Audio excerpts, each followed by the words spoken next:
guys, kung meron mga JDM, ito yung JDM, original JDM from Japan domestic market model. So ito pong motor na ito is 250cc 2-stroke. 2-stroke meaning i-google nyo na lang ano yung 2-stroke sa 4-stroke. So ito po ay binibenta lang sa Japan. Bakit nagkaroon na ito dito? So may mga nagtago at binili natin sa Japan para i-display. So ito ay 1980 plus model 2-stroke. Ang technology niya is luma pero naka inverted fork, racing, dito naka dry clutch. Ang katapat nito is yung nakaangat pa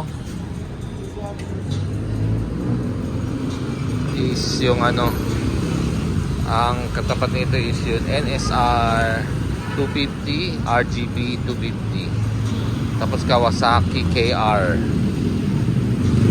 Toyota KR 250. Okay, so kung makikita nyo na natago to ng matagal-tagal, ilang taon, 20 plus years, 30 years, Yamaha.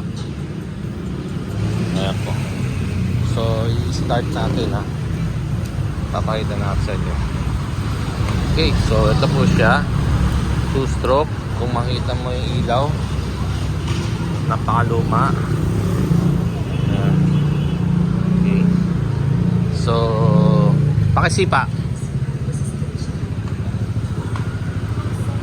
Ayan. Kickstart, nakakambyo.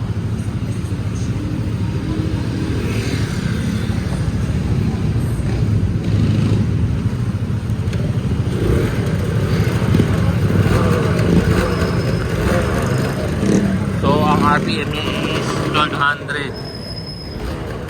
Disc brake, dope. Ayan po, 2-stroke, ibig sabihin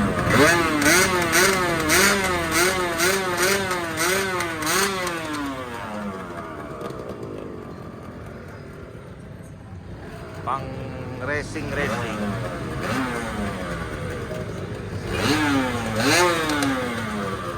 Kaya po, kung mga mahilig kayo sa mga ganyang old school, subscribe kayo para maraming tayong mga content na ganyan. Okay, ito yung tinapon niya. Thank you.